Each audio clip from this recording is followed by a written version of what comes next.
As surveyors, we spend a great deal of our time reading, interpreting, and writing legal descriptions. These descriptions are found within many different legal documents which are used to convey land, transfer interest, grant easements, or vacate them. We find descriptions on master agreements made between multiple parties which serve to outline the conditions and restrictions placed on each parcel. This is a list of the most common types of descriptions we come across. You may notice that the first two I have listed here combine to make up the third type.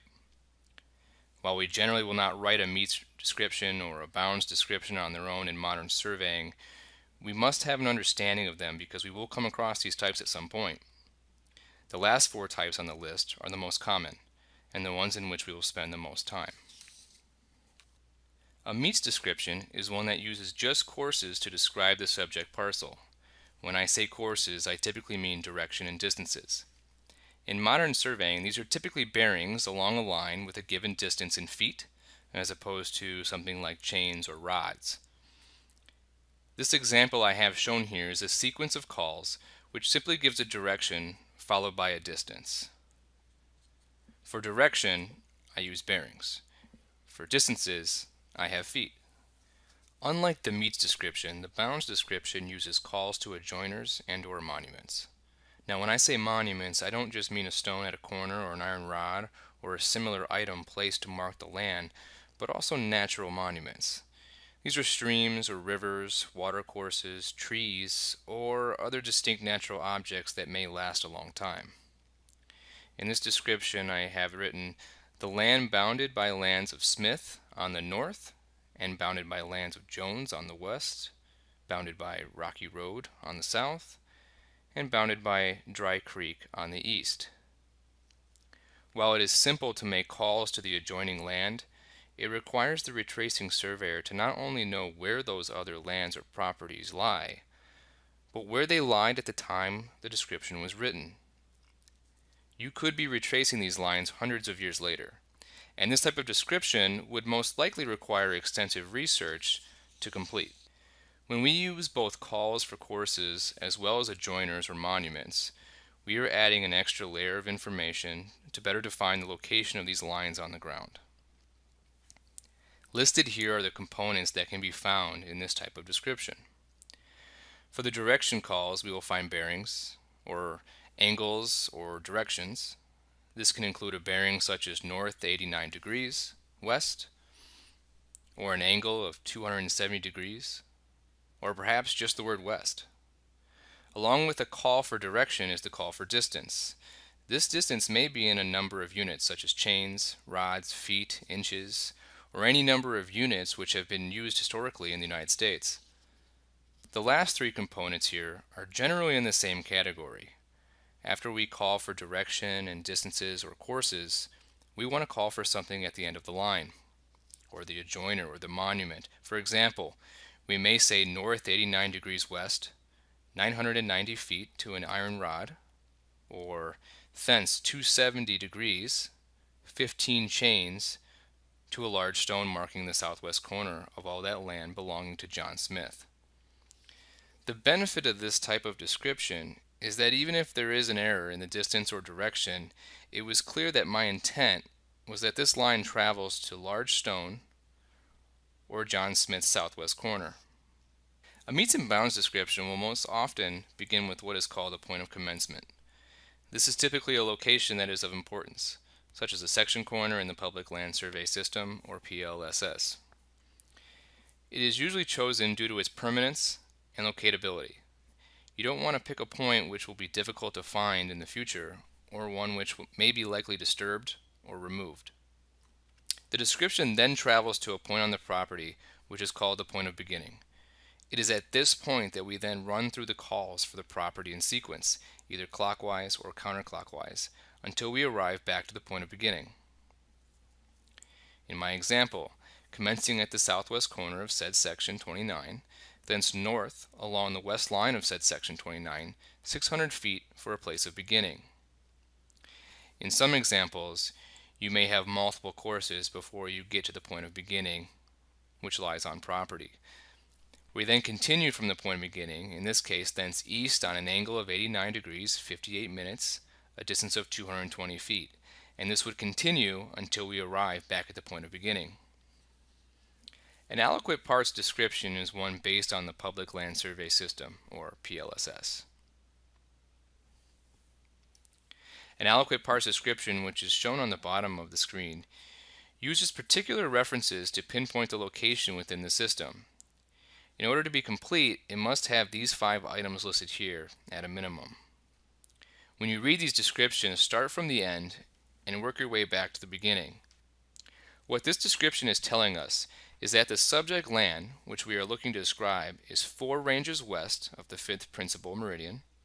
It is 18 townships north of the baseline, which is tied to the meridian. And within that 36 square mile township, it lies within Section 17, which is a 1 square mile tract of land in a perfect world. An Aliquot parts description can be found with almost every other type of description within the state of Illinois. The reason is because it gives the reader a general location which can be broken down further as needed. On the screen is a general breakdown of a section within the PLSS. It is described as fractions or Aliquot parts of the whole.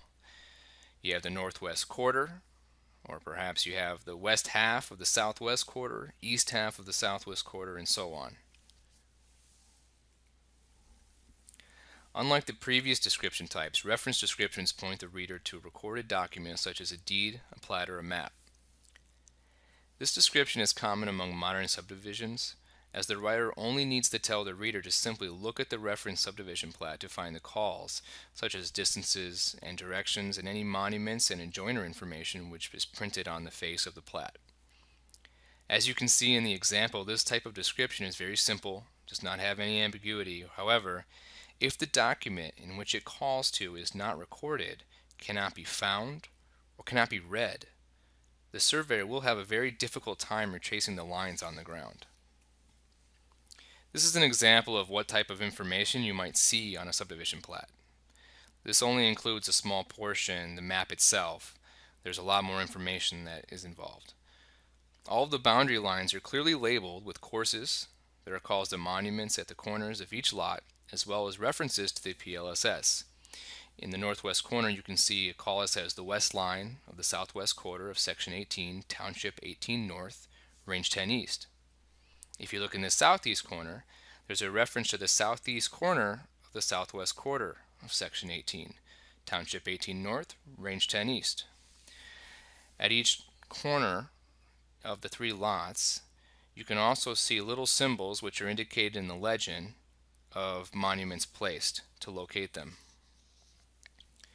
Strip descriptions are exactly what they sound like. They are best suited for describing utility easements or roadways. Typically, you will describe a line or a series of lines by bearing and distance and give the property a width. In this case, it's a strip of land 30 feet in width, lying 15 feet on each side of the following described line. You then might continue with bearings and distances until some point of termination. Let's get into the different parts of a legal description. This is not necessarily how you will find all legal descriptions because not everyone in the past followed this template. In the past, many landowners wrote their own descriptions, and so the bounds was very popular because they could stand in the middle of their property and look to each line and call out the adjoiner. This is an example generally how we write descriptions going forward. These are the 4 main parts of a legal description. You have the caption, which gives a general location, think Aliquot parts. The body, which goes into more detail, perhaps a meets and bounds description. I do want to note that not every description will have a body. For instance, an Aliquot parts description may be sufficient in describing a parcel on its own. Also, a caption might just be a reference description and may not need a meets and bounds body to accompany it. Qualifying clauses are often exceptions or perhaps an interest that someone else has to the land or a portion of it. Augmenting clauses are additional rights or interests that weren't mentioned in the body, such as an easement, which gives the owner access to the property. Shown here are 2 captions. The first is an Aliquot parts description, which tells us that the parcel being described is in the southwest fractional quarter of Section 19. This caption gives us the general location that would then be further described in the body by a metes and bounds description or something similar. The second caption is a reference description. It simply references the High Point Crossing subdivision plat. This description could then be followed up with the metes and bounds description for the body, but it's not necessary. You could also follow it up with any qualifying clause or augmenting clause. This is an example of a typical description body using a metes and bounds description.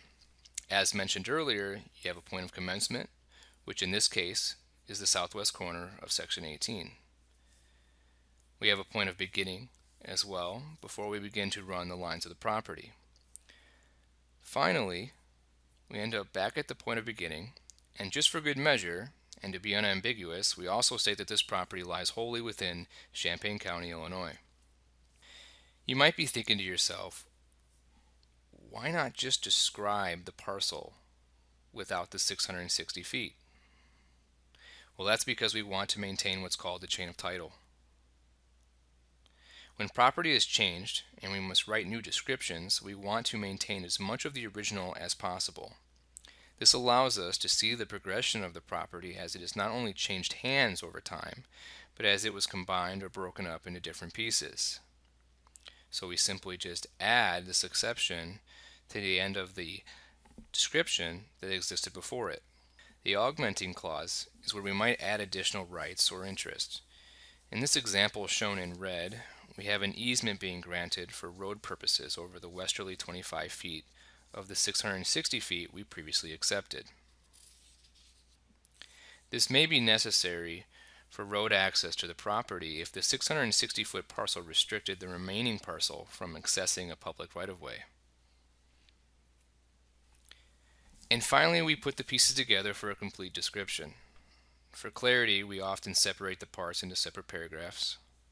At the top, we have our caption, which narrows our search to the southwest quarter of Section 29 in Township 40 North, Range 12 East of the 3rd Principal Meridian. Then we further describe the parcel in more detail in the body via metes and bounds description. We accept out the westerly 50 feet as well as a grant of easement for roadway over the easterly 33 feet of that 50-foot accepted parcel. While this is generally the format we will use to write legal descriptions going forward, this is not necessarily how they've always been written. It is the challenge left to the modern surveyor to interpret past descriptions to the best of their ability, and to make sure that any future descriptions being written are unambiguous.